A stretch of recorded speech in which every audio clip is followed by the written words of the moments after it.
Hi, and welcome to the 2 Minute Warning.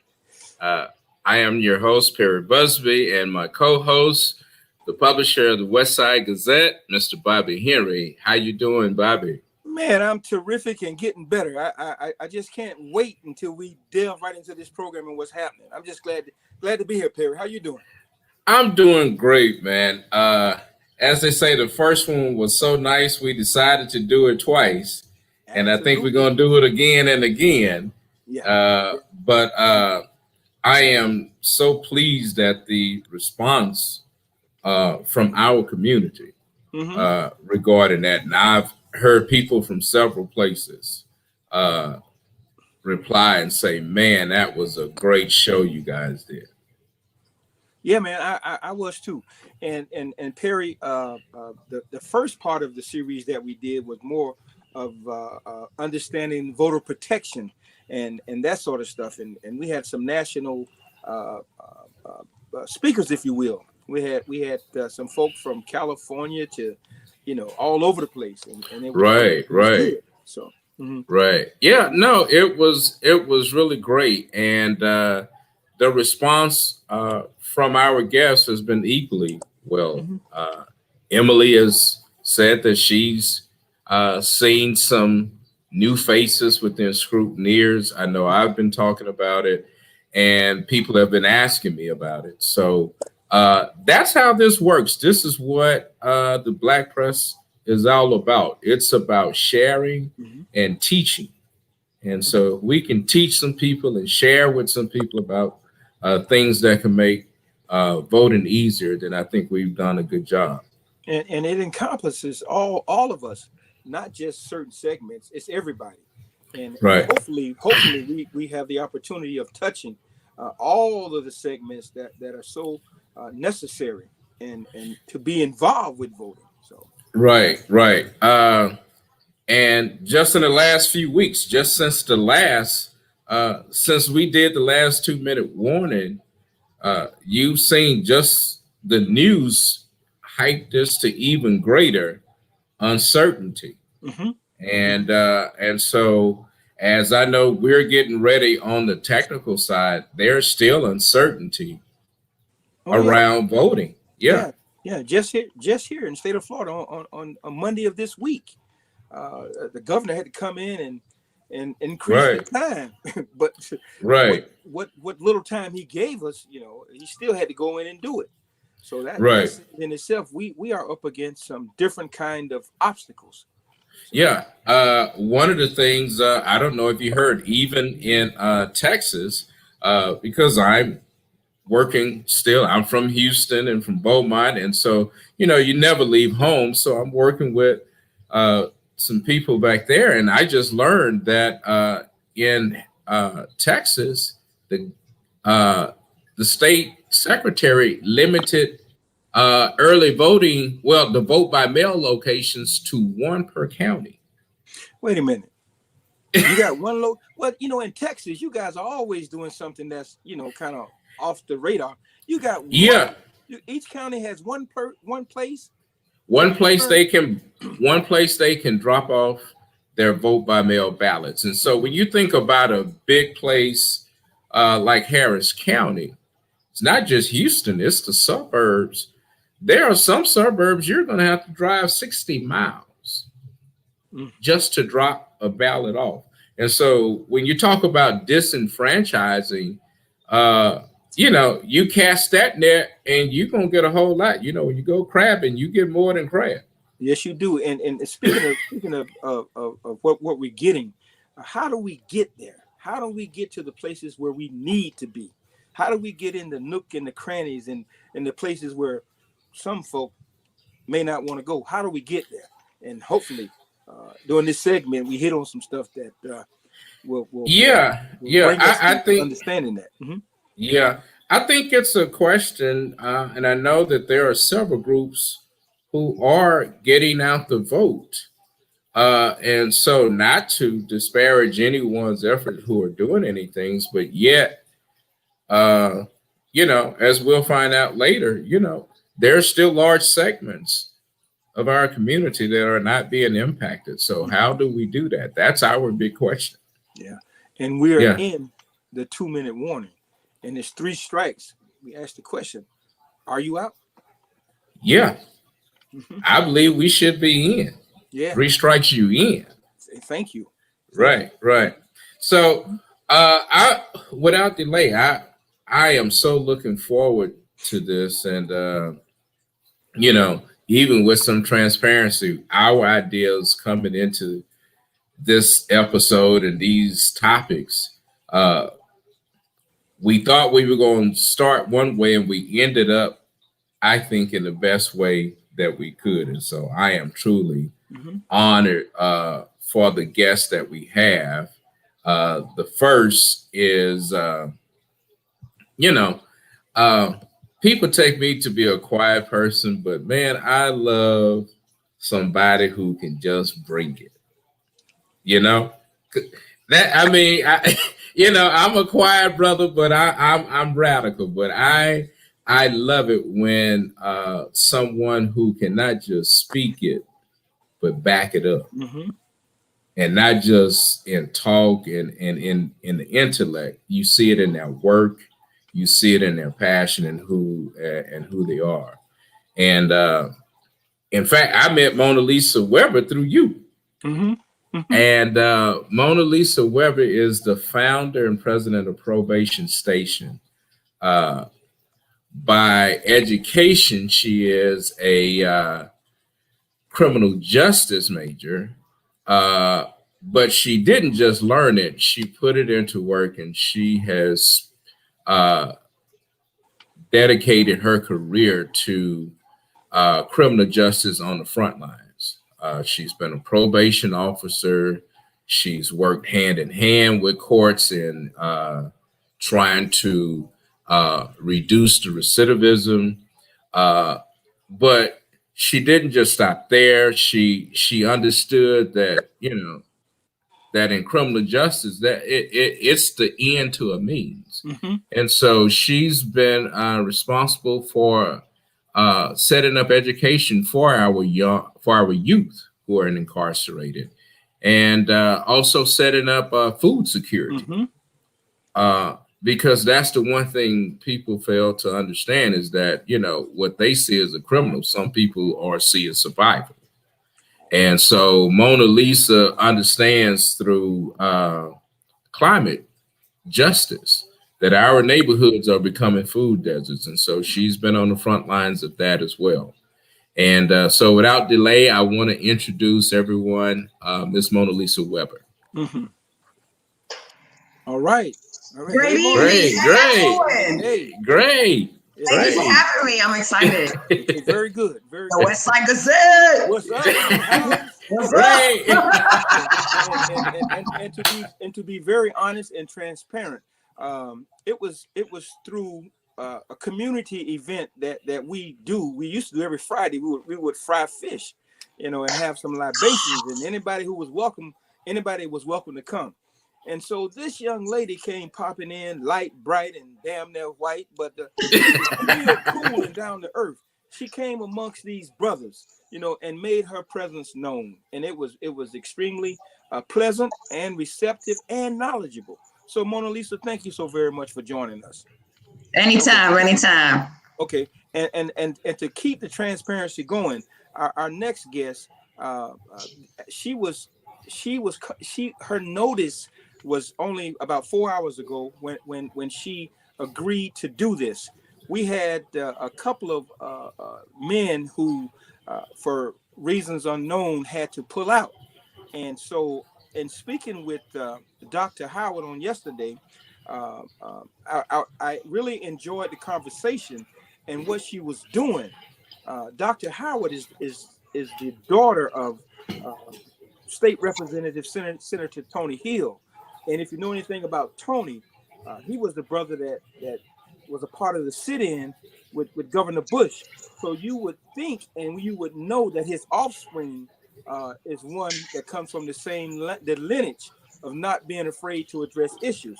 Now, Dr. Tiffany Hill Howard, she is an educational professor, I mean, professional, and a consultant. She's dedicated 17 years in the field of public education. She began her career working in Broward County school system, of which I know something about.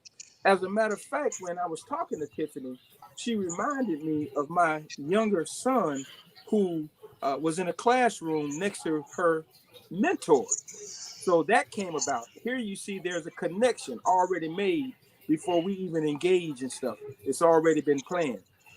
Not only that, Dr. Howard, she has been involved with the school board of Palm Beach County.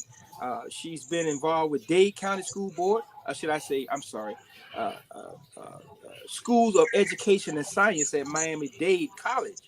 Dr. Hill has been a voice in her community. Again, understanding who her daddy is, you know she's been in the struggle and she don't mind it. She believes in the blacker the college, the sweeter the knowledge. Her HBCU experience, comes from the grassroots of the highest hill in Tallahassee, Florida University. So Dr. Howard is well-rounded in the educational field, but y'all don't let the smooth taste fool you. She is grass-rooted. She gets involved, and she's going to talk a little bit about what they're doing this coming weekend and what they've done in the past. It gives me, I am peacock proud to say welcome to 2-Minute Warning, Dr. Tiffany Hill Howard. Thank you. Hi. Thank you for having me, Mr. Bobby. I'm gonna have to take you with me and put you in my pocket with that kind of introduction. That was amazing. You deserve it. Boudini Brown hype man. Right. But I thought you were gonna give my age when you started talking about your son and. Ooh. But you were fresh out of college. That was your first teacher. There you go.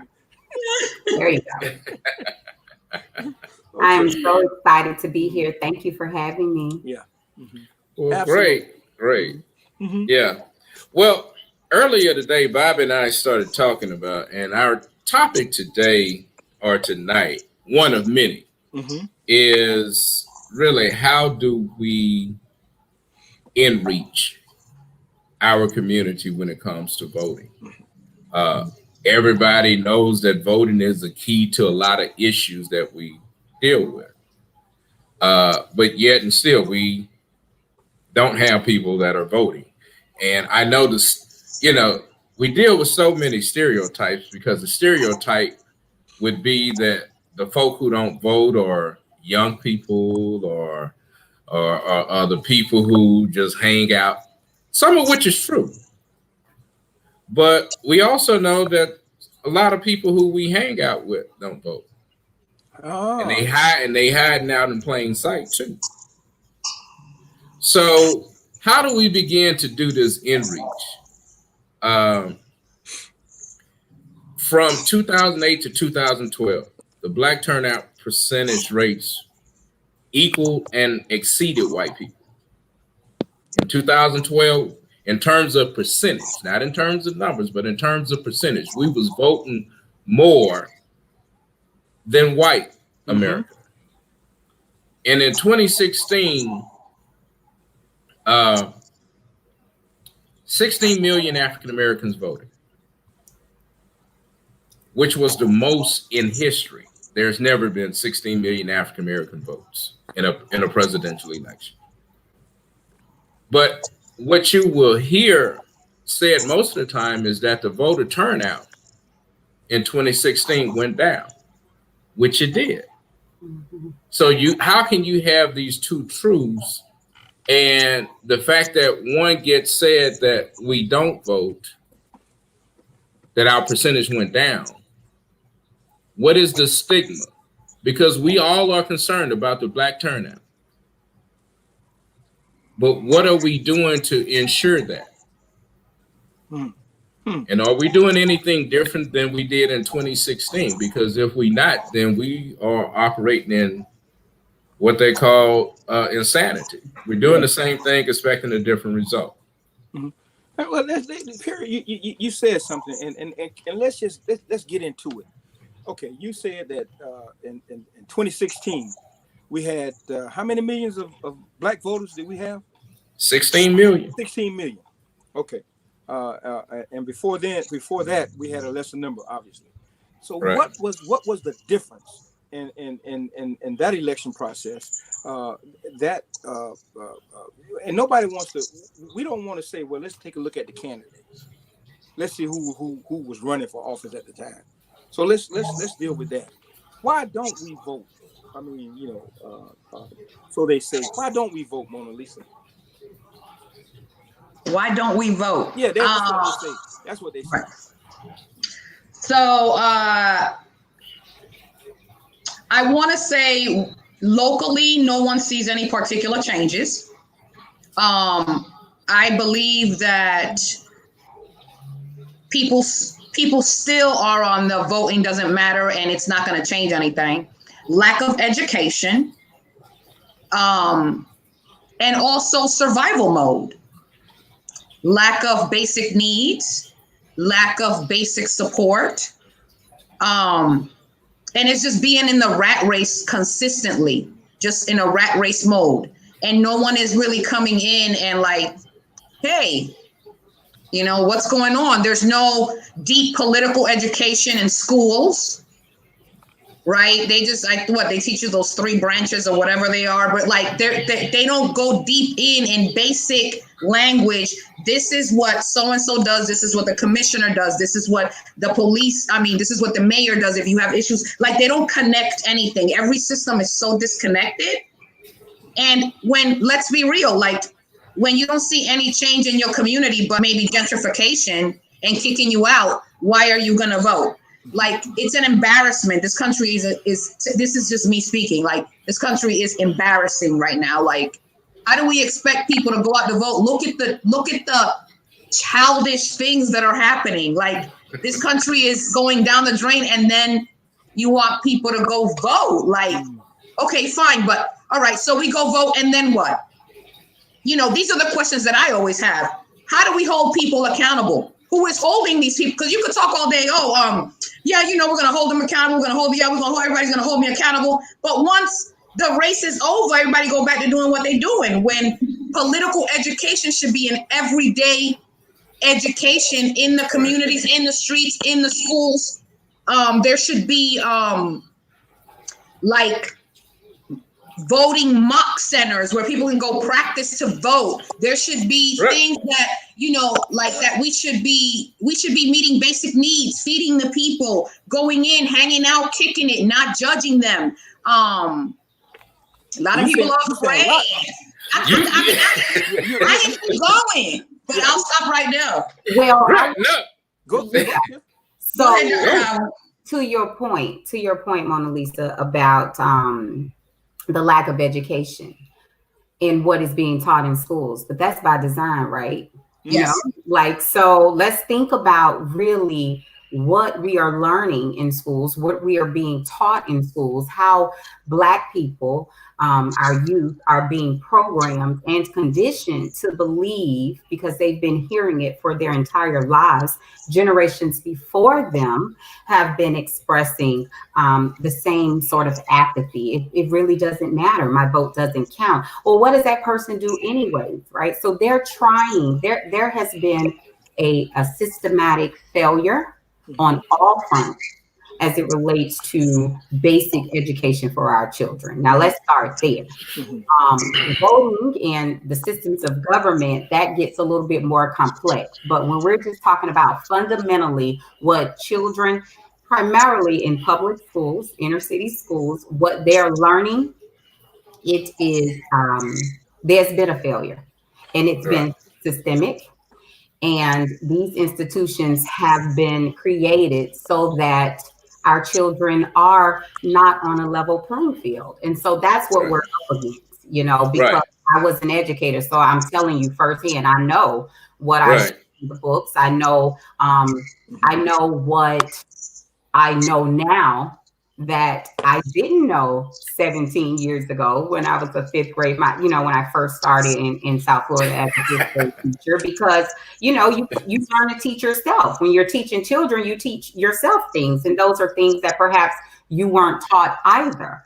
And so how do we go basic, go very ground level to see how we can bring our students forward, how we can prepare our educators so that they're giving and transferring that knowledge to the students. And so Yes. I agree with you. I completely agree with you that there is a lack of just fundamentals. Yeah.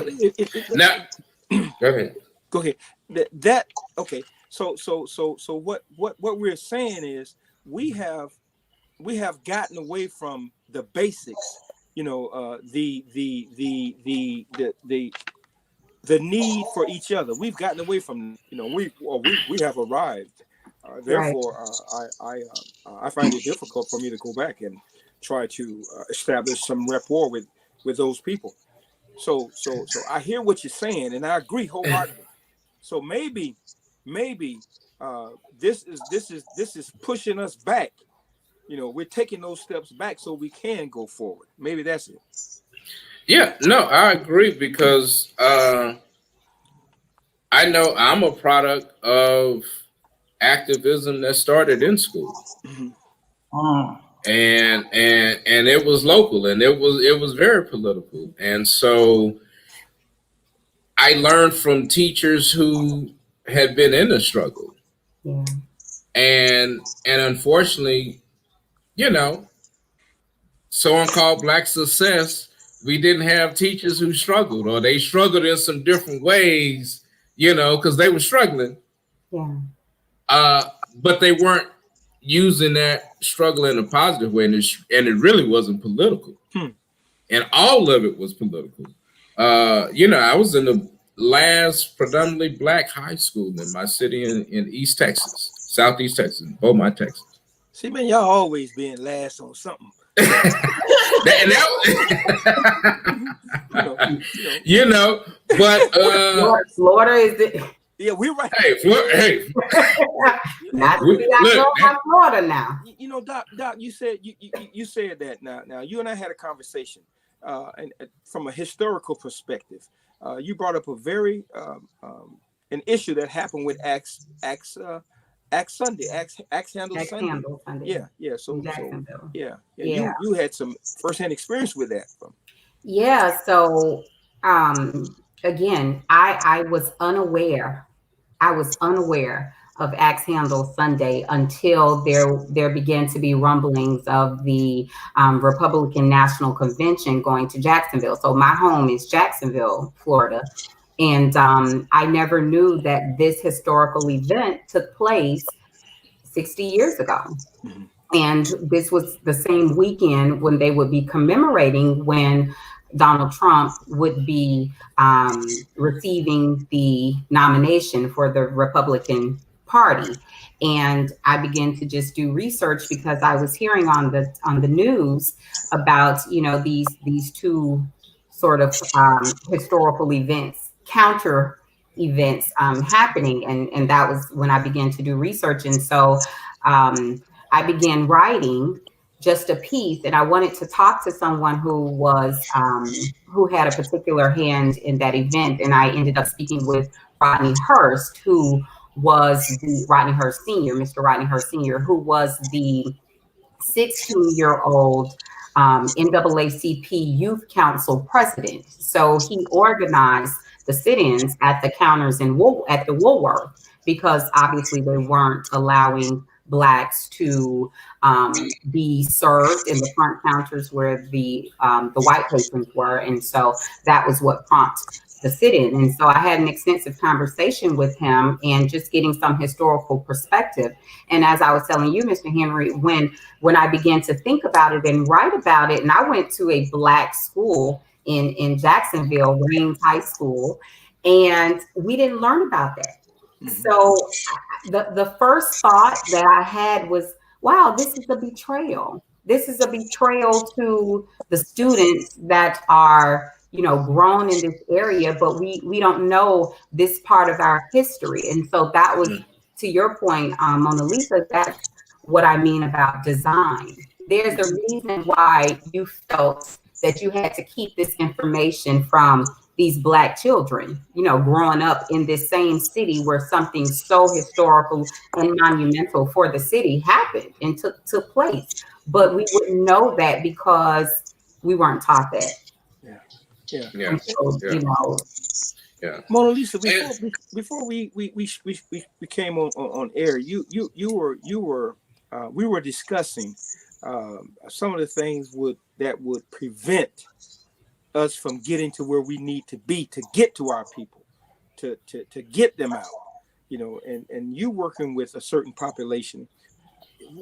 How do you relate to that population and to keep them, to make them aware and want to be aware, to be involved in this system? And I'm saying this because Axe Handle Sunday, we were able to talk about that because of this election thing.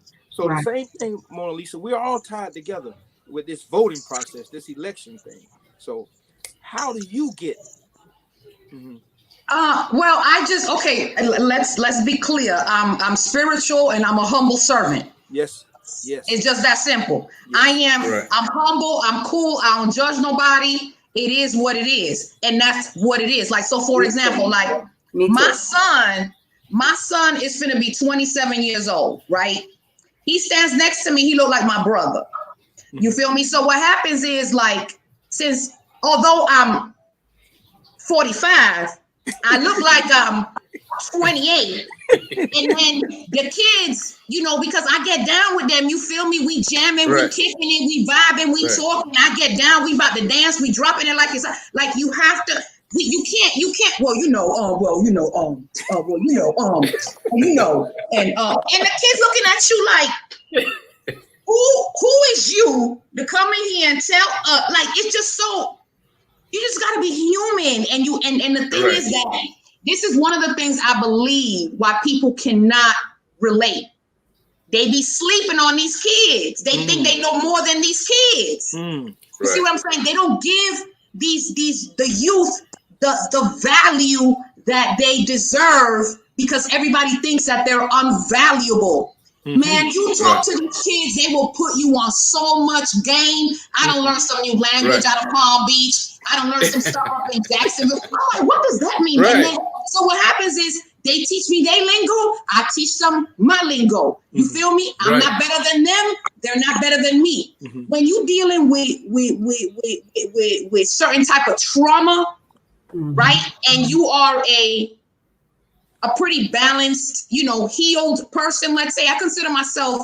I always work on healing. I always work on really just being godly. Like, nowhere near perfect. I mess up a lot, but what I'm saying is when I deal with my brothers and sisters, I really want them to progress because I believe that we are here to take care of the earth. So if you don't take care of the youth and the children, how are they going to progress in order to take care of the earth that God has provided for us? Right? So I'm not in no high horse. I dress just like they do. I throw on my jogging pants, my t-shirts, my sneakers. You feel me? And we get it in. We talk about everything. Like when I tell you we talk about everything, we talk about everything, women, everything that you can think of, we talk about it. Why? Because they doing it. You feel me? They doing it. And the adults or the ones who want to help or don't know how to help, they're caught up within themselves and trying to go in instead of just being open and allow, just allow it. Let them do them.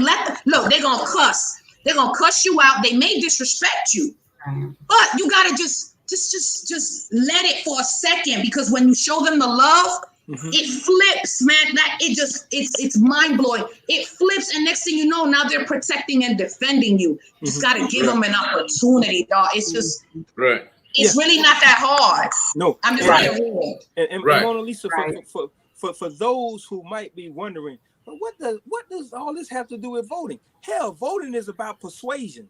And in order to persuade somebody, you have to know them. They have to know you. They have to believe and trust in you. You know, so yes, I mean so all of this is of vital importance. We have Dr. Howard, we have Mona Lisa Weber. From Mona Lisa works with individuals who have lost their rights, and Doc, you're trying to raise people so they won't lose their rights. But we're all in this together so we can understand what rights we have. Right. You know, so, I mean, and Mona Lisa, raises a valid point because I've heard it articulated in the past few weeks in so many ways. And let's just be realistic about the dynamics of what this voting structure looks like. It's predominantly run by old folk or folk who like to fool around with old folk. I mean, I'm just gonna be real with you because when I talk to people and they talk about when we start talking about the youth vote, Mona Lisa is telling the gospel truth because you hear it from them. Ooh, these young people, they don't even like to vote. These young people, they don't do this. These young people, they don't like to do that. And you ask them, well, have you gone to at least try to get them to vote? Oh, they ain't trying to hear nothing. So they're going to give you a mountain of excuses to justify a thought for why they ain't getting up off their old ass to go interview these people. Okay. And so there becomes another dynamic of our community that we need to address. How do we get rid of these unnecessary cliques? Because we all got problems. Yeah. And it's funny that's a good way to segue into this. Now, Dr. Howard, I saw a flyer, right? Okay. That your daddy put out, right? And it was about an event that you're doing. Now, I was so pissed off. I was mad. I said, how dare they do this? And they didn't include me. So come on, I know you didn't, Doc, but let's talk about that. We're gonna come full circle, y'all. Come on, sure. Doc. Yeah, let's bring it around. So and I really appreciate what you all were saying about persuasion, because it goes back to relationships. How are you really fortifying relationships and cementing those connections so that you are being relatable? And so that, especially with that age group, with our young people, how are we really trying to move the needle? And I think that because I wasn't a teacher, I've kept some relationships over the years. And I've reached out to people. I have one of the pleasures of living in the neighborhood where I taught. So it's nothing for me to drive down the street or be outside, with my children. And some of my old students are riding by or, saying hello. And so that's, for me, that's a blessing, because I'm able to see them grow and they're able to see I'm the same Miss Hill, that I was 15 years ago. Doc, stop for 1 second. Put a pin in that for 1 second. Okay. Now you just said something. Okay. You live in the neighborhood where you taught at. Right. And that's Parkway. Thank you. That's in the hood. But you live there. Dr. Howard. Kids can come down your street. Hey, Doc.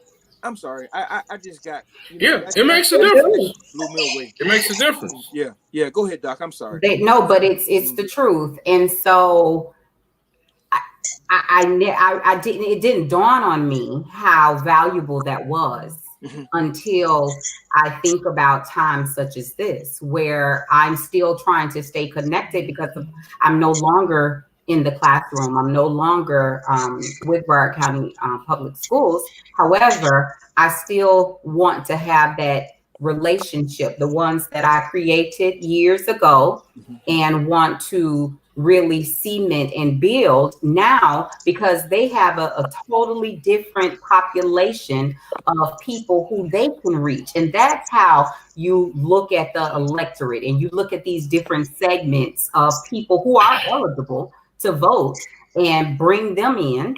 So going back to the flyer, I was thinking that there was an issue with seeing Biden-Harris signs. I was not seeing them in the neighborhood.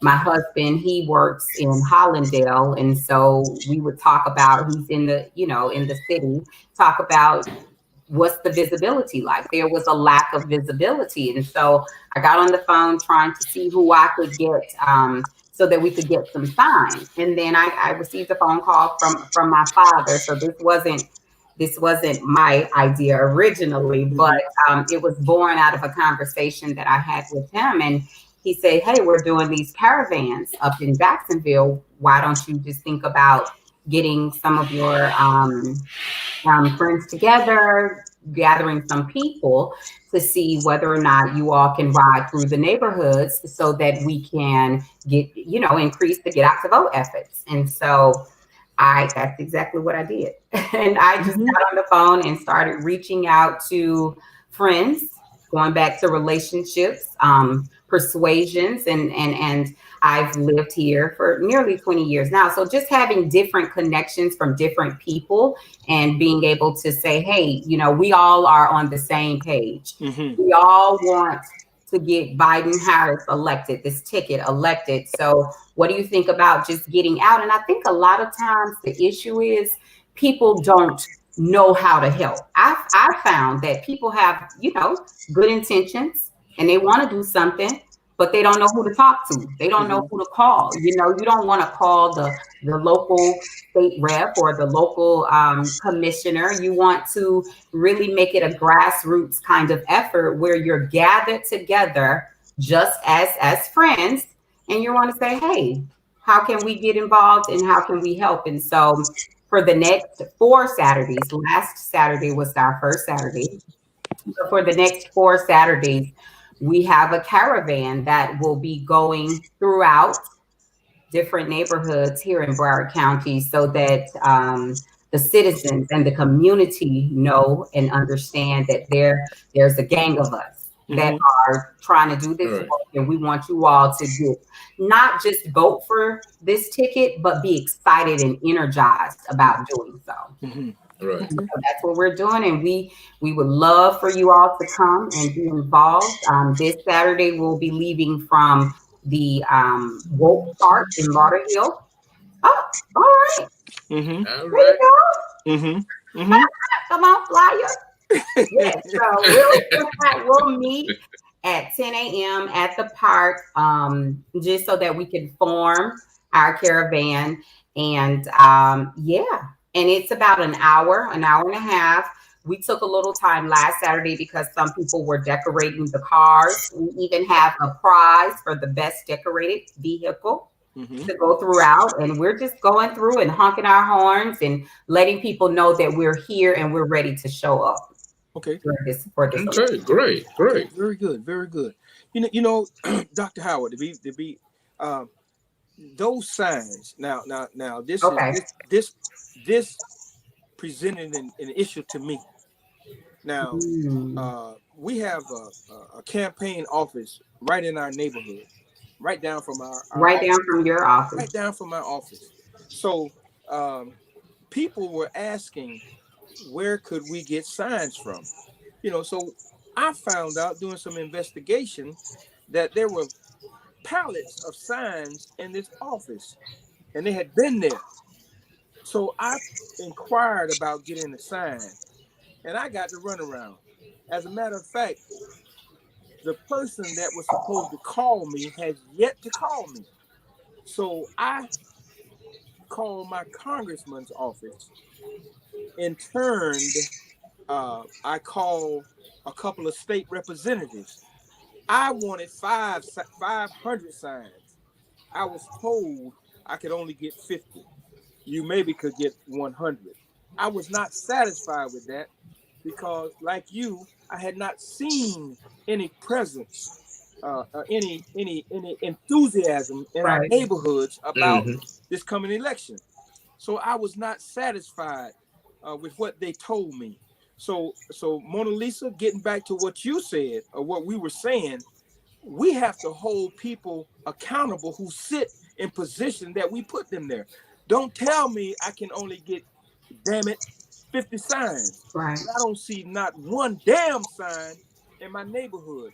So you black elected officials who sit in control, we're not just voting straight down the ticket for Democrats.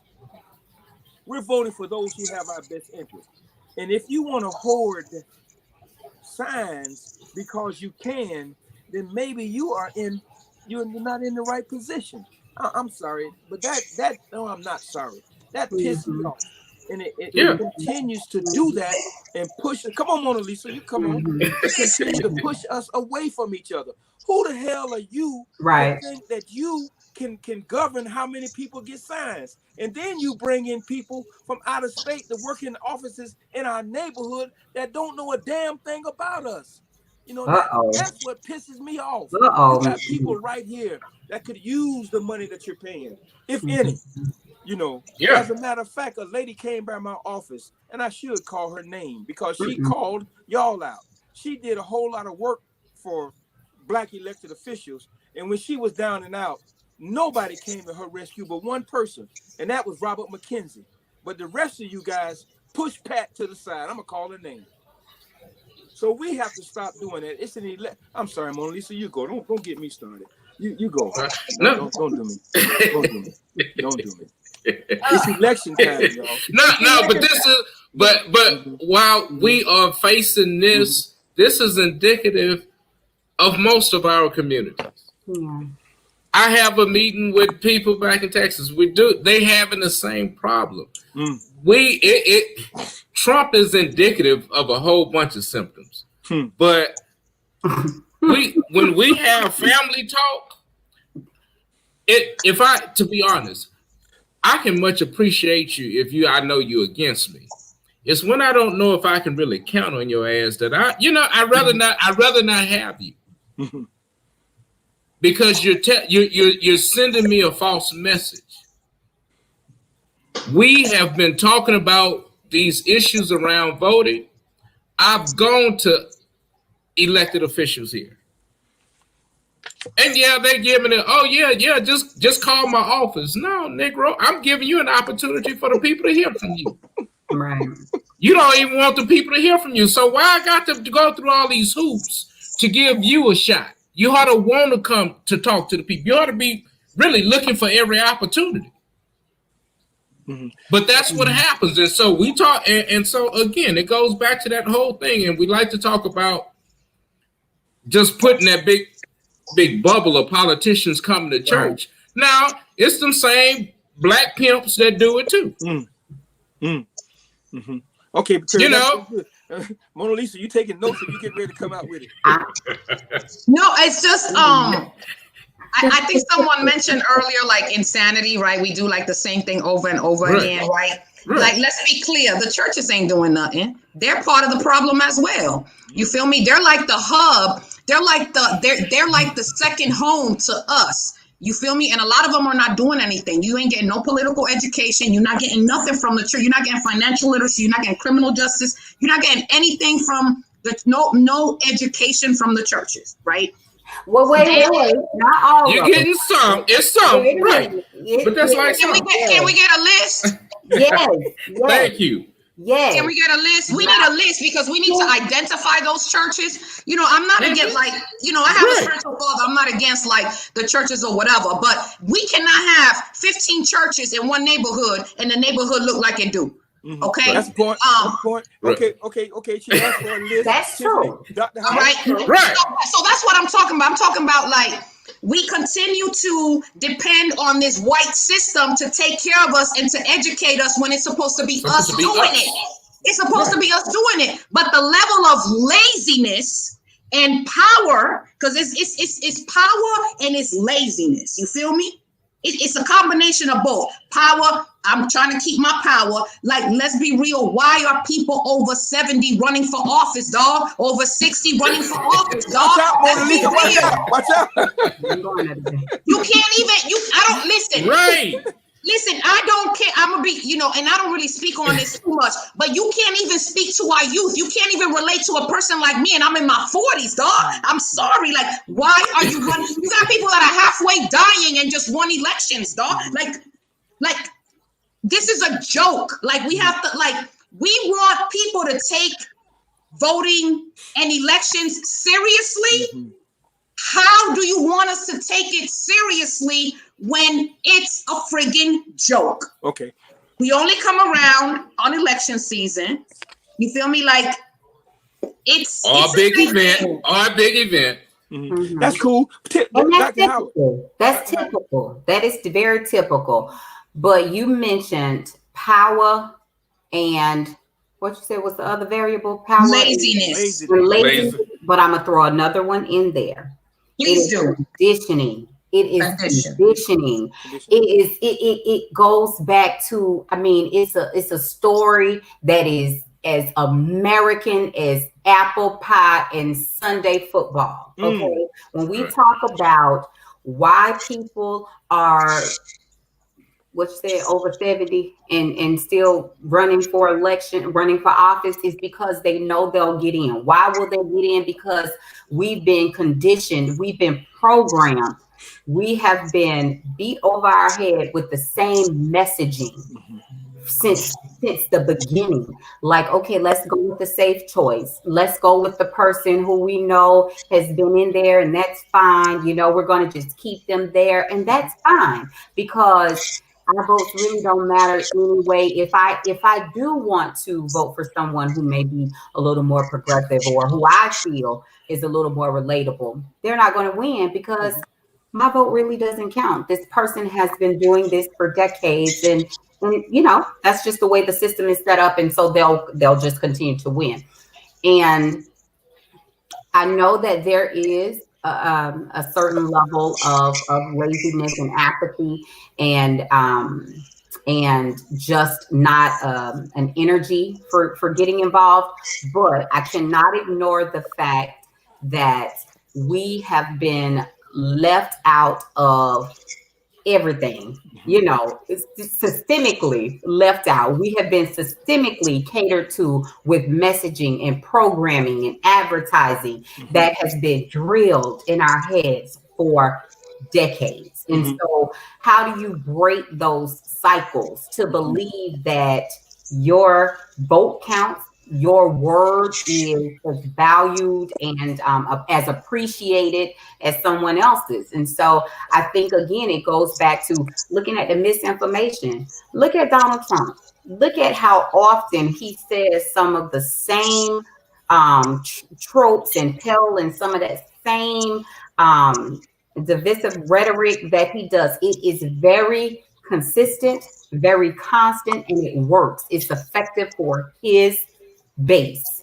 And so I think that we have to look at the way that we're engaging a little bit differently and look at who it's coming from as well. You know, just like what you were saying, Mona Lisa, about your children or your son and his friends, and how you're able to get in and have those conversations with them because your messaging is more relatable. And I think that if we don't change and shift the way that we are having conversations with people that may not look like us, that may not be our same age, that may not be our same have our same pedigree, if you will, then we're going to have to, you know, we're going to be in the same place. We're going to be stuck, but we have to be able to conform to, you know, kind of be chameleons and make sure that we're being able to spread that message. Two things. Okay, if I can, our politicians, seasoned politicians, and that sit in office, that know that there's no one. Well, record has shown that there's no one that has the servitude that they have given. So some are there to hold until we have groomed, Mona Lisa. We have groomed, or there are those who are genuinely concerned to come up and say, okay, take it and do what you're supposed to do. The other part that I want to bring to light is when we talk about get out the vote, who are we talking about? Who are we talking about? Right. We not even okay. So who are we talking to? And who are we talking about? Right. Are we so damn downtrodden that, you know, there's a special thing for you people. There's a special thing. It's called get out the vote. You don't vote. What the hell you mean? We just had 16 million people to vote, but yet and still, I'm sorry, I don't want to take, you know, who are we talking to when we talk about get out the vote?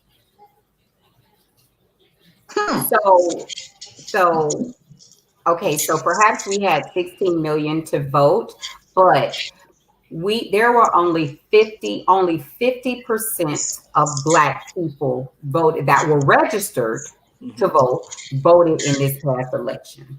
Okay. Now, I think 3% were Republican. No, I'm sorry. About 6% were Republican, about 3 were independent, and obviously the rest were Democrat. And so it's some of us. We still talking to us now. We still talking to us because I'm still having conversations with people that are having those same feelings. Like, I'm not doing it. You know, what should I do it for? So yeah, it's some of us that are sitting home. Yeah. Some of us that feel, you know, whatever they feel or felt back in 16, and even with the primary, back to our earlier conversation about, you know, how people are now having so much to say about our candidate for the Democratic Party, who's the candidate, but where were they during the primary? You know, because if you have an issue with Joe Biden, for whatever you have, you know, your qualms with him, then there were several other candidates that were his polar opposite that you could have stomped for, you could have been on the ground for. And so now when it's time for us to mobilize, you're still having those same complaints that you had 6 and 7 and 8 months ago. You know, and so we really can't, we don't have time. We can't afford to allow those concerns to cloud and muddy what we're trying to do. So yeah, there are still some segments of the population of our communities that are not just don't see an interest. They don't have an interest in doing it, you know. So who we're talking to, me personally, I'm talking to whoever will listen. That's who I'm talking to. Let me ground sometimes, right? Like underground, man, you can't go to certain people talking about vote. Yeah. Like, yo, when it's about to go down, call me. That like that's what it is. When it's about, when there's a revolution, call me. If there's no,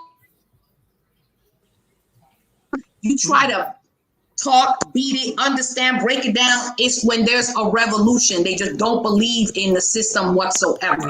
Right. You feel me? But then how about this?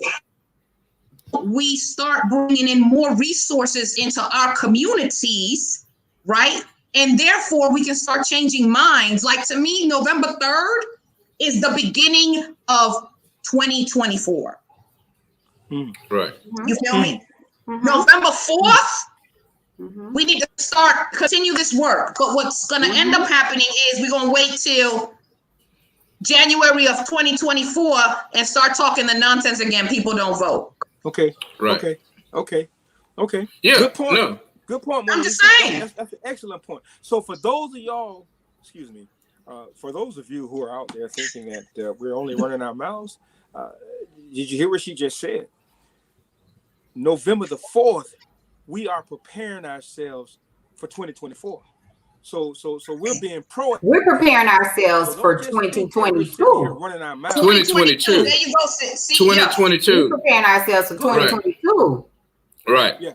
Well, we have those congressional races, you know, in the off year, but right. And if I can just bring it back to where we are now, we even still have to be prepared now, because while we know that we have that crew, and I'm with you, Dr. Howard, I'll deal with whoever I can deal with, but I'm not wasting my time. I'm trying to just empower the people who are saying that they got a little enthusiasm or some desire, because we also have another part of our community that think they're participating and they're not.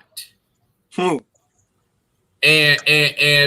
because they are dealing with some issues, i.e., if they go attempt to vote and they find out that they're not on the register, they're not telling some people. Some people will and say we want to count on the Democratic call 1-866-VOTE or whatever. Well, those are the only people who are willing to scream. And it's not very many. So when you get some of the young people who you had to do everything to get them to vote, and then now you tell them, they get there and they tell them that, oh, I can't vote, or even worse, they give them that provisional ballot, which we know is that little hop, skip, and a jump way to vote. And now you're telling somebody who you had to do everything to get to vote, now I got to come back and do step B and C. No. And then you're going to give them and then they give them a ballot, which makes them think that they are voting. They're not coming back. And so when you look at the number of provisional votes, and so when you look at the African-American vote, we get cut by 1,000 different slices. Right. Because like I say, that 16 million, that's on top of suppression. That's on top of the ones that got siphoned off on social media, and still just the ones who just didn't give a damn. Right. So 16 million is representative of a whole lot of numbers and a whole lot of stuff that we overlooking. Oh yeah. Perry, when you said social media, I think sometimes when it comes to getting our messages across, we put all our eggs in one basket. And, we do, and we can't do that. You know, each one of us we have a different audience, so we have to be willing to address the audiences that we're dealing with. You know, where God put you at, you grow there. You do what you're supposed to do. Now, I mean, that's what we're supposed to do. You know, we're supposed to reach where we are. We reach out and we touch. Shoot. I see. I just got a call from the NAACP, but we're gonna do this. You know, y'all. I don't know y'all, but that, you know, we have to, and I know that we as Black people, we've overcome a bunch of stuff, and we did that collectively. We didn't do that from a separate point of view. We did it collectively. You know, if you had some butter, I had some flour. You had some grief, you had the heat. We could make some bread and eat. But the moment we begin to separate, that we allow that to push us apart, we're where we are now. Get out the vote. The hell you mean? You know, that is a given. That was a given. That was our rights to passage. You know, which brings me to another point. For our brothers and sisters who have been incarcerated and cannot vote, I'm sure y'all don't have anybody in y'all family that ever did any time. Y'all up and coming people, so you don't have to worry about that. Really? For those of us who have family members that have done time and lost their right to vote, God damn it, let's create the payback vote. Let's create the pay. You pay them people back for taking your rights because you ain't do nothing wrong. You pay them people back, you know, and take somebody to the polls with you and let them cast their vote. Let's do a payback vote. You know, a payback vote when you're looking at those attorney generals. Okay, when you're voting on those judges, you're talking about people who gave you those sentences that were disproportionate to the crime, right? So, that's a good strategy, because we're talking about how do you right the wrong? How do you right the wrong? How do you right the wrong of your feelings? Like, this shouldn't have happened. So how am I going to pay them back? How am I going to ensure that the next time they're not doing this to somebody else? You know, because they screwed me over, and I'll be burned if they screw over my brother. But that again, it comes with some education. It comes with some conversations. It comes with some digging deep to really peel back, you know, those layers and say, what is it that moves you? What is it that makes you tick? You know, like how do you really want to get galvanized? You know, how can you galvanize some folks? Because you have to think about what is it at stake for you in this election. Make it personal. You know, what is it that you want to see for you? We found. Go ahead. I didn't know, but you can work in any part of the election process. You probably can't vote because of your record, but you can do things like canvas. You can go take pictures of the poll tapes. You can take people to the poll. There are a lot of things that you can join do. the caravan. You can join the caravan. There you go. We gotta make that the biggest caravan. What we used to do. We're doing ice cream giveaways in all the neighborhoods. I'm lactose intolerant. Can I still have some ice cream? What are we doing? Yes. Yeah. No. Ice cream. Yeah. In fact, one of the things we were talking about, it would be nice for those people who do know to help people understand these sample ballots. Yeah. You know, part of voting is not just go and vote. You got to be prepared to vote. Yes. Yes. Because once you get there, once you get past that, the Trump Biden race, now you got people at varying degrees of knowledge. And so, in addition to those races you named, Dr. Howard, we also have some amendments. Yes. That are really tricky. Yeah. That we have got to tell our people what's in their best interest. I'm not telling you how to vote, but I do need to explain what these amendments mean now. You know, that amendment now where they're saying if you win an amendment, then you have to what?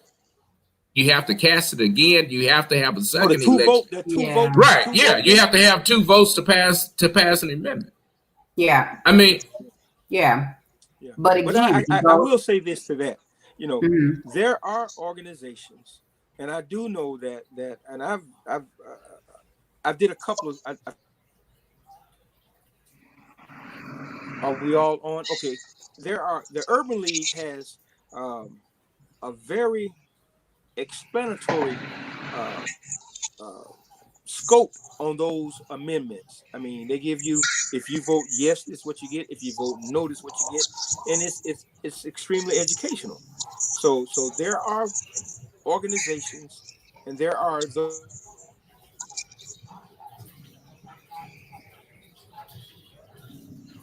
You there, Bobby?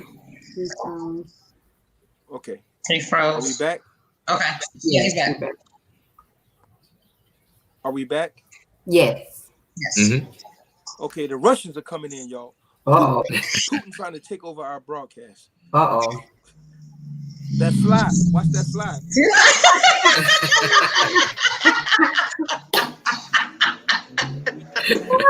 What's that fly there? I cannot. Lord. Excuse me. Tiffany Archer. Yes, that's my girlfriend. She said a cheat sheet would be nice. Okay. Yes. That's a good the West Side point. Gazette. We got one coming. Got one. Yeah. I know. We've covered a lot of stuff though. Yes. Mona Lisa, what's on your mind? I see your wheels turning. I just, I always speak from a community perspective because I was one of them ignorant ass people as well. Like, don't come at me with no voting and things of that nature. And, I think back on some of the decisions that I have made because of my lack of knowledge as it relates to voting, right? Voting is as deep as like, your property taxes. Voting is as deep as like the speed bump on the road. You feel me? If you want stop signs, if you want lights in your like, voting has so much to do with your everyday life. And I speak, I don't speak on voting so much because it's exhausting. What I do is I focus on building the relationships with the people, right? And the relatability, and then try to bring in other people to educate, because the political process, even for myself, has been pretty challenging in understanding, because every time I turn around, I learn something else, and then I learn something else, and I learn something else. And I wonder, like, in real life, because I always tell people, what does it look like in real life? Don't come at me with your fancy words. I don't want to hear none of that. I want to hear, what does it look like in real life, and how is it going to affect me, right? So now that I'm older and wiser and understand the importance of voting, I feel that my responsibility is to build those relationships with the have-nots, with the people that, you know, that you'll be surprised. A lot of these people could actually vote, but nobody comes and talks to them. Nobody comes and educates them. Like, you cannot go to a people and just be like, oh yeah, here, you need to vote because it's going to change your life and it matters. Mm-hmm. Like the ignorance of the voters is detrimental to our future, because voters are ignorant as hell when it comes to trying to understand the mindset of non-voters. You see what I'm saying? So my whole thing is, okay, we're having this conversation now. These are going to be continued, but are we really going to form educational programs? Are we really going to go in deep? Are we really going to feed people and educate? Are we really going to do this? Because if not, 2022, and it's going to be the exact same thing. You feel me? And it becomes like, I understand the importance of voting, and I push to vote, but like how Dr. Howard was saying earlier, like, I'm not really sure what to do. You feel me? I know what I'm doing locally. I'm going to vote for higher power for our new state attorney. You feel me? I'm going to vote for my commissioner. You feel? I know what to do locally, but why? Because I done got the education. All I knew was presidential. That's another thing. No, most people don't know about local voting. They only know presidential, so they're thinking that the president is going to resolve their local problems, and it's not. You feel me? So, like, while everyone is out here, Biden and Harris, there's a people that, you know, have issues with that based on former history, right? So, cool. How about the local people? Let's get in that room. We don't hear none about it. Ain't nobody talking about it. Nothing's going on. Like, all you hear is Biden and Harris all day. So we have to change the way we do things. And we got to be creative. We got to be artistic. We got to got party buses. We got to bring in, like, we got to have like a voting hood party. You feel me? Like almost like a, I don't know what to call it, but you know that.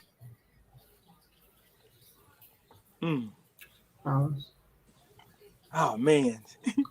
What's the name of that movie? Which one? Which one? He was so Chris Rock ran for president. You feel me? And the movie, when I tell you that was the best campaign ever, I relate a lot of things to movies. Oh yeah. I mean, what's the name of that? I mean, he was everywhere. He was in the strip clubs. He was in the clubs. He was everywhere. He was speaking the truth. Like, take your booty to the pole. Yeah, you feel me? Like, for real. Like, it's like you saw Mr. Henry. So what I'm saying is, like, politics needs to be like, it's real. Like related. political parties, like a real party. You feel me? Like parties to get people involved. Like, listen, let's be real. Like, America is sex, drugs, and alcohol, dog. That's what I mean. The majority. Let's just be real, okay? Oh, and racism. And racism, right? And racism. Oh, okay. So, in order to get down to the nitty gritty, you got to, you know, I'm not talking. Wait. Let's not talk about, like, you know, there's none of that stuff. But what I'm saying is, a more entertaining way. You would be surprised how many children, because I taught at alternative schools too, right? They don't like education. They don't want to come to school. They don't find it entertaining. They can care less about history. Like, I have stacks of papers written by young people and their thought process. Are we good? Yeah. Okay. You know, I have stack of papers written by young folks with their thought process in it. You feel me? And it's just like, they're not. Mr. Henry earlier was talking about education. How are we going to educate? It can't be the old style way of educating. It can't, you know, like, education, like our kids are like, education is whack. Of course, I'm not speaking about everybody, but we're in a different era. We're like in the social media world. We're unfortunately, like, there's just a whole bunch of zombies walking around. You feel me? Like, everyone is not living. You know what I mean? So how do we tap into all that? Right. And I'm the one that brings in the realities, because we always want to talk about, you know, oh yeah. But at the end of the day, let's just be realistic. Like, in the primaries, how many people came to Broward and voted? What, 20-some%? You feel me? Like, the percentages in Miami, the same thing. So there's something that's not being done. But people don't want to hear the truth, dog. People don't want to hear the truth. Right. Could it be? Could it be? The what do you have to vote? The people. I mean, is it the candidates that's not causing people to come out? You know, I don't. You give me some interest. Give me somebody that really pushes me to make me want to vote. You know, that you care about me. You're not self-serving. You know, you're not. You are an actual community servant. Now, if you dare to be served, then no, we can see through you. We can see through you. You know, when you mention alternative school, children, period. Children know when you care about them, you know, and so that tuition, that inner tuition, that you no man, I vote for who? Come on, man, come on, you know. So let's be real. Let's just be real. We understand we are in a pivotal point in this country. Mona Lisa, you said it. Politics are local, you know. Yeah, we got to be concerned about who's in the White House. But we also have to be more concerned about who's here. You know, down the street from your house. The officers, right? You know, our state attorney. You know, our supervisor of elections, our clerk of the courts. You know, that affects our life, and that's what we need to understand, and that's what we need to teach. Right. What happens here, locally, is what counts. You know, when we got a governor who's dovetailing or piggybacking off of a 45, you know, when we got a local governor who's just as crazy as the man with COVID, you know, and we're not concerned with what is happening locally. Right. We need to check ourselves. Why? What's the reason? Not why. Why lends itself to people telling lies? What's the reason that we're not being informed by our elected officials? What's really happening? Money. What's really going on? Dinero. Yeah. Right. Dinero. Well, there's a thing there's a saying that says that if you don't measure it, you can't fix it. You know, Frederick Douglass said it another way. Frederick Douglass said the same measure of government that you allow is the exact same government that you're gonna get. And when it comes to us, and again, I know I can't get away from my data hat, but we don't count the stuff that matters. We'll follow every bullshit hip hop story and everything else. You know, I mean, let's just get raw about it, because we are a raw point. We are a raw point. Divorce is more important. Her divorce. Right. I'm just like, Lord have mercy. Yeah. Right. But here's the point that I've been asking. As you said, Mona Lisa, we have to have an agenda we have to start putting that agenda into motion November 4th. My thing has been, what happens if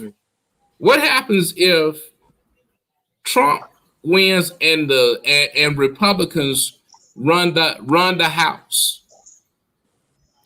Don't say it's not possible, because because we thought it wasn't possible. Right. So, and I think we kind of look at, as Americans, that, you have to listen to foreign news and how they feel about us. I don't think America has really paid attention to what went on in Ukraine. They sure not paying attention to what went on in Belarus. And down here in South Florida, you only had to have Venezuelan friends to at least have some modicum of understanding what was going on in Venezuela. But don't think that none of that can't happen here, because it ain't Trump, it's Putin, because democracy is at play here. So what happens? So what happens if they throw something in democracy and we so used to playing tat tat tat, we gonna play war on the battlefield, and now we got this battlefield around us that we don't see. You got a viewer here, Linda Thigpen. When people have a reason to vote that directly impacts them, you do not have to beg them to vote. They go willingly. However, they must be educated on the reasons or matters that directly impacts them. Ms. Thigpen, how do we get to that though? Well, we know what impacts us, but if we vote on individuals who's supposed to have our concern at heart and they're not doing it, what are we supposed to do? So one of the things that I've realized is that I think we need to be focused on, so let's say, for example, we're in 2020, right? We need to be looking at people that are already out there just doing the work because it's in their heart to do it. There you go. We have to rally around these people, uplift them, educate them, and we put them in office. We. Right? Like, for example, with me in particular, you have no idea how many people, but people are dying for me to run for office, and a few other community leaders that I know, because of like what we do already without being part of politics. So if we see, like, for example, there's a young lady in West Park, Katrina Touchstone, like she's running for office, right? But she's been out here for years working for the community. Like, I'm hoping she gets voted in. She needs to be in office. You feel me? My community partner, Aaron Hollis, if he ever decides to run in Hollywood, he needs to be in office. Like, people that are already doing the work, like that are out here serving, grabbing here, doing this, you know, taking guns off the kids in the streets already, or what, like, they need to be the ones in office, but people look down on them. You feel me? A lot of people look down on them. The elected officials look down of mentoring them and saying, hey, brother, sister, come here. Let me mentor you. So when I'm out, because this should not be a career, because it's a bunch of political career chases. When I'm out, now you can come in, you feel me? And you pay, you know, like you pay, like there was a system of paying homage at some point, because the elders would come in and educate. You feel me? That no longer exists. Like, I'm telling you, 70 and 80-year-olds are still in office, have no, like, they're not mentoring anybody. There's nobody in their place. So it's a power thing. It's just so many things in politics. And I'm nowhere near, like, I'm learning politics as I go. But what I do know, that it is very shady and scandalous, and there's a lot of stuff behind the scenes. It's very dangerous, this political stuff, you know, and from some people who come from, I don't know, the streets or whatever, like, it's very difficult to shift, because see, when you mess up and you try somebody in the street, they beat your ass. You feel me? You stomp them, you handle your business, and you keep it moving, right? Ain't nobody calling police, ain't nobody doing nothing, because you done disrespected somebody. But when you shift over to the working world and the corporate world and the political world, a lot of us have to hold our composure, because what we really want to do is split you, but we can't, because your punk ass is going to call police. You feel me? So that's why a lot of the disrespect is allowed, because we can't really put hands on you how you deserve. And I'm not promoting violence. I'm not promoting violence. What I'm saying is, I don't promote violence, but what I'm saying is that this political thing is too dirty and too disrespectful for it to be position of serving the people. That's why a lot of us don't leave our cubby holes, because a lot of us will go to jail, because we finna fire on your ass because you so disrespectful, and you know that you can get away with it because you got law enforcement on your side, you got whatever on your side, but you slimy and you shady and you in a suit. And you in a suit. So we get confused. you know, and I can speak this personally because when you come from a certain area or certain neighborhood, no one trains you to be like, look, when you go into corporate America, it's a lot worse, slimy, and so it's slimier than the streets, because at least the streets, they honest with you. If they don't like you, they let your ass know you go this other way. When you dealing with corporate America and other people and organizations, everything is and they stabbing you. They doing this in the back, and they cutting you through the throat. They slicing you like this, and you can't do nothing. And you like, boy, if we was, well, let me tell you, that's all you can do is like, boy, God got to work on me. That's what I say. God got to work on me. Mm-hmm. So see the difference? So it's very hard for people to come out of these spaces because there's just a lot of disrespect on this side of town. There's just a lot of disrespect. And I can speak on that like heavily. Okay. You made a very interesting point. You know, in the political game, some people use it to hide. Mm-hmm. They hide as opposed to coming out front. They hide behind it. And so when we have an opportunity to, like we do now coming up, it's election time. And I'm with you, Mona Lisa. We need to begin to prepare. Let's get past November the 3rd. Come November the 4th, we're working on our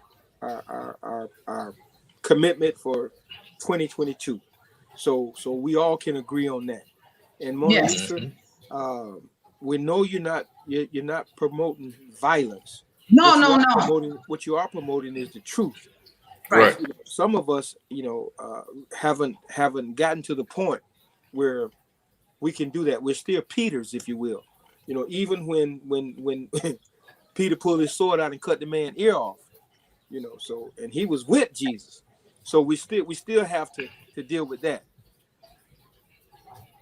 But, and this is just a pausing point. But before we pull our sword, let's know who we cutting. Mm-hmm. And then you're so dope, I tell you. You're so dope. Yeah. And then we'll move from there. So, Doc Howard, you all right over there? Let me just say, I don't know. I'm back. No, some technical difficulties. But I did just want to say to Mona Lisa, to your point, and I understand and I hear your passion and your I do and I get it because it does resonate with me in some instances. But what I want us to keep in mind is that we do right now have a binary choice, right? And so when we look at the two choices that we have, you may not be, Joe Biden was not my first or second choice,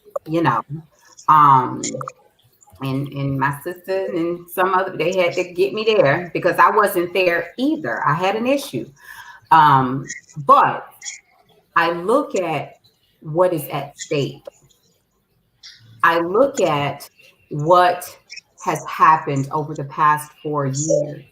I think about where we could possibly be if, in fact, 45 is elected again. I think about my children. Children, and I think about the responsibility that we have to at least try to get us in a different place, because we're going to have a lot of work to do on November 4th. And prayerfully, it'll be with the Biden-Harris administration. But on November 4th, well, he won't be sworn in until January. There is still going to be so much recovery that is going to have to take place because we have been set back for decades already. And if you think about, generations before us, it feels like we're fighting the same fights.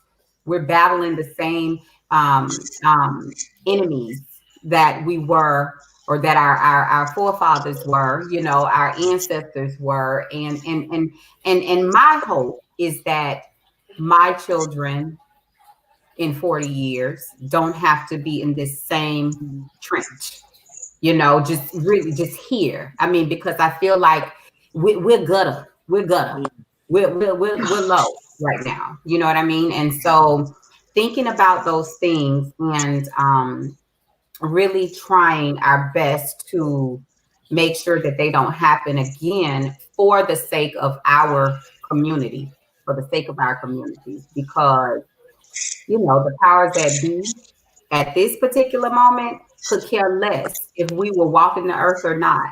They could care less. I mean, look at 45. It appears that he cares less if he's walking the earth. I mean, like, come on. We have come on. But the danger and the horror of this administration, and just to I can't even conceptualize mentally what that would look like 2 years from now, 3 years from now, 4 years from now. So we have a duty, we have work to do, and there's a lot of work that can be done for the next 25, 26 days before election day. I would like to just let everyone know who's watching that here in Broward County, early voting starts October 19th, Monday, and it goes through Sunday, November 1st from 7 a.m. to 7 p.m. If you're in Broward County and you're registered with Broward County, you can vote at any of the early voting precincts, It does not have to be the precinct that you're designated to based on where you live. That's for early voting. Right. I would encourage everyone to get out and vote early. Vote if you want to request of an absentee vote by mail. You have until October 24th to do that. All of the information is on the Broward Supervisor of Election website. I have a phone number. You want me? I can put it in the. Yeah. Do it. Put it in the chat. In the chat, so that you can call if you have any issues, and then also. You may want to consider being a poll worker. Mm-hmm. I and some of my girlfriends, we are gathered together, and we're all going to go. We're taking off on November 3rd, and we are working a site together. We're working a precinct together. So it's about 4 of us we're all working together on election day. So they're still taking poll workers. If you'd like to be a poll worker, there's a hotline for that. Also, you get paid, which is extra. I didn't even know that you got paid until, I just wanted to be civil, do something for my community. And so that's what we're doing. But these are just things that we can do until that day, because it's going to be so critical. And again, I feel convicted by this administration possibly going in. I feel that it's something that I have a personal responsibility to do. So if I can be a voice, and if I can reach out to anyone to just, bare bones and give them some really fundamental stakes, what we're really up against and what could happen if we possibly don't vote. And so that was my charge today. That was what I was charged with myself today, was just to share that, and hopefully that someone is moved by that. Yeah. Very important.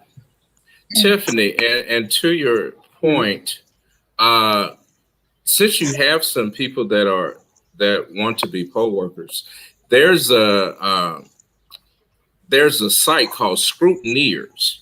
Mm-hmm. Or Scrutineers is really a word. It is Scrutineer is a person who scrutinizes an election.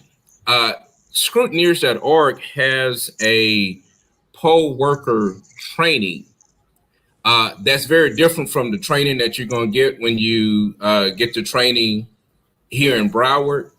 They begin to teach you about some of the other things that you can look for to help make your job more beneficial. Also, there is, if I can piggyback on what you're saying, to better prepare, please go to the Broward SOE site or either the state of Florida to view your voter registration. Yes. And not just view it, take a screenshot of it. Keep it. Make sure that you're not just looking to make sure that it's accurate, meaning that you're active. Check your address, check your party affiliation, check your name. All of those things are going to be important because who knows what may happen if you show up at the poll and they say you're not on the ballot. That's right. I mean that you're not registered. Begin to take that and keep that in your phone as a backup, just in case. There's also another website that's part of a national movement called, it started with See Something, Say Something. It's a website called csay2020.com or maybe .org, but I'll make sure it's csay2020.com. That's so you can access it on your smartphone or any device. All it is a form that if you see something while you're there, you notice that a voting machine flipped your vote, right? Anything. These are things that we need to be able to collect so that we have a better idea of what is going on in our voting. And so we've got to get our people not just to vote, but to become more active. And so those are the two things that I'll be happy to share with you and point you to scrutineers because we need if our people are going out there, we need them equipped to understand some of the benefits to our community in addition to their presence. Right. All right. You know, the hour is getting late. You have a 2-year-old. You have your son, Mona Lisa? You know. My son's going to be 27. Okay. Wow. If we can, get a final, not a final, but a comment to take us home from you, Mona Lisa. I Dr. Howard, if I'm wrong, tell me I'm wrong. You gave up your summary. Is that? I gave it up. Okay. Yes, sir. Mona Lisa. Mm-hmm. So all I want to say is, as it relates to voting, for those of you out there that are listening, understand that registering to vote also includes you like in jury duty, which also includes you, being part of like a jury. You can make decisions on people from your community or from your town. You feel me? Like, it's just so important because it's closely related to the criminal justice system. And since so many of us are directly and indirectly impacted by the criminal justice system, I really encourage people to do your research, Google, look things up, because at the about what is going on out here, voting is extremely important in our communities. And 2020 has been a very challenging and difficult year for all of us. So November 3rd, please vote. Early voting, just get it out of the way and encourage everyone on your block. And one last thing I want to say as it relates to the work that I do. Many of us always look at like bigger pictures, right? Like, and sometimes we get so overwhelmed that just focus on your block. Just focus on the kids on your block. If kids are walking on your block, ask them if they're hungry. Just talk to the people on your block. It's that's it. And start from there. Thank you so much, Mr. Henry. Thanks you so much, Perry. I appreciate you. Dr. Howard, it was a pleasure meeting you. I would love to meet you in person as well. Yes, absolutely. You can come Saturday to the caravan. I'm doing like a whole ice cream thing going around. I'll be in South Broward. Okay. I don't know where you're going, but I'll be in South Broward. Okay. So we're doing the same thing. Information for the following Saturdays because it'll be cool. Yes. 3 more after that. Beautiful. Mm-hmm. I will be there, Dr. Howard. Thank you, Mr. Perry. I can't wait. This is something else. It's good. I want to say thank you to both of you all. Thank you. Thank you. Thank you. You're very welcome. As corny as this may sound, we are one body with several moving parts, and we should act as such. Yes. It's okay for us to differ, that's fine, but the fact that we agree to be on one accord, and that's to take care of our people, then we can go out and do that. If we know who's in the foxhole with us, we're going to war. That's But right. if we know who's in the foxhole with us, we don't have to look around. Because you can mess around and get killed by friendly fire just because you think this person is for you, and he's not. He or she is not. So since this is the year of the black woman, just to speak. So you black women, get them black men and them black boys, make them go to the polls, make them do that. Give them something to shoot for. So Really? use that. Okay, so use Mr. Henry, I- wait a I'm minute. li- Hold on, listen, Mr. I'm working Henry. on Hold It ain't just on. 1 year. It ain't Hold just- on. Okay, go ahead, Dr. Howard. I'll let you We go. got WAP and everything. Come on, use it. You were headed there. You were talking like that, but so here's the thing with these black men. Yes. Okay. We about to go another 30 minutes. I'm not. I'm telling you, I'm not, because I could. I know. very well I know could. you can. I know you can. I know. So Mr. Henry, Mr. Perry, gather your brethren, okay? Because we're laboring. Yeah. Literally. Yeah, you are. Black You women. are. We're shouldering. Yeah. We're shouldering Yeah. the brunt of so much. And so we need you all to stand in the gap with us and make sure that you like own it. Yeah. Bring them back in the fold, because we're doing our part plus that of a million men. You know what I'm saying? And that's just that's kind of No, I received that. That is trading lightly.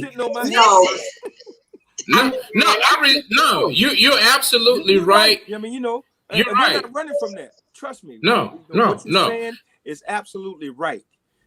Right. And it's just it's not. It's just for those of us who understand.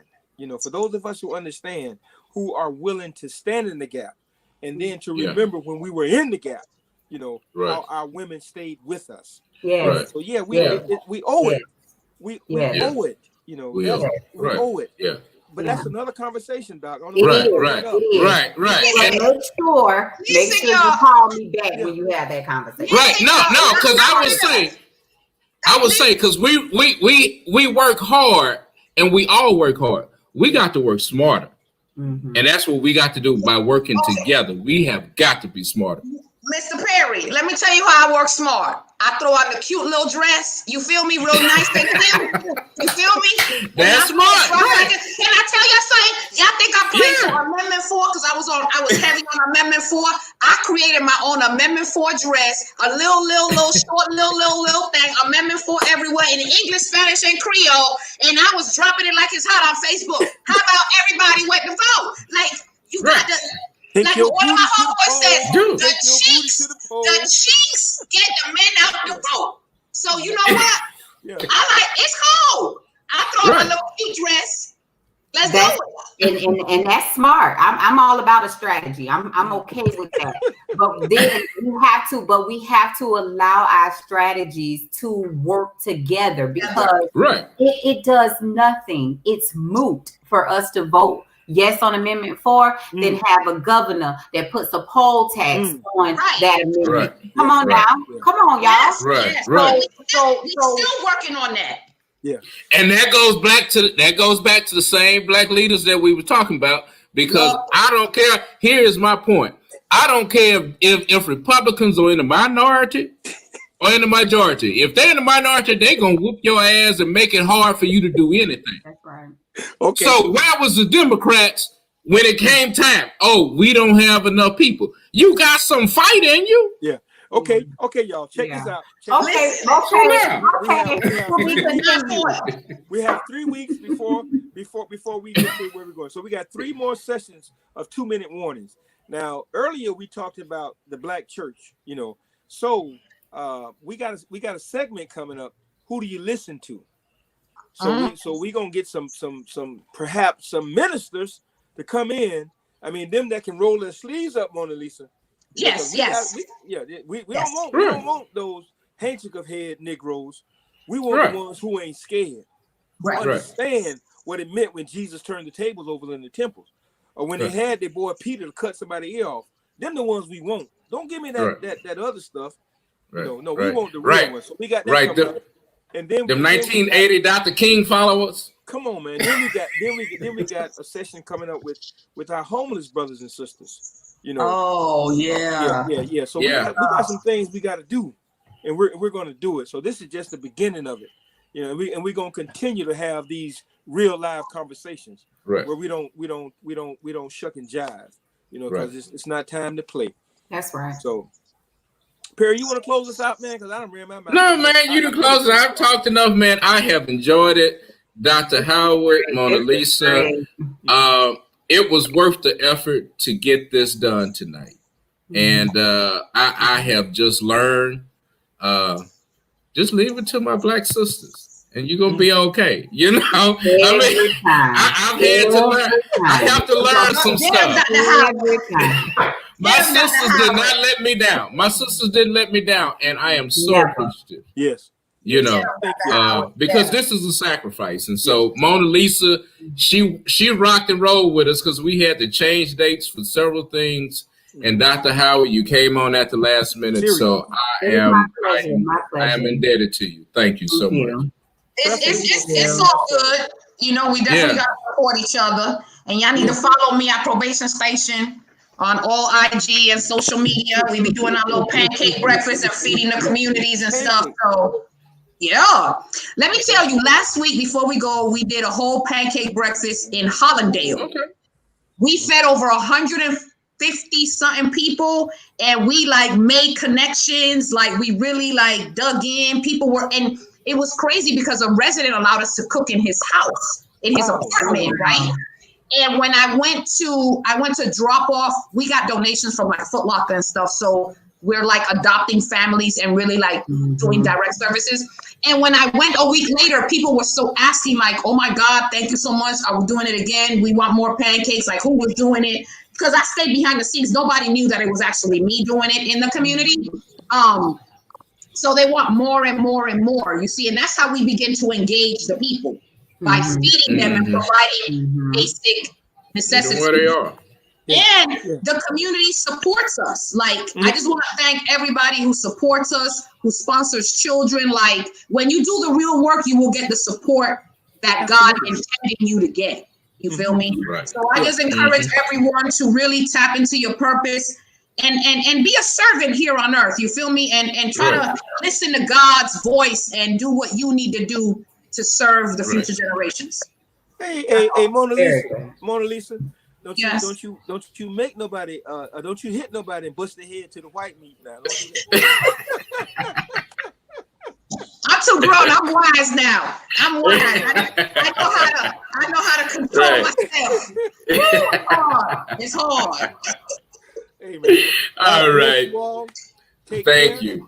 Thank you.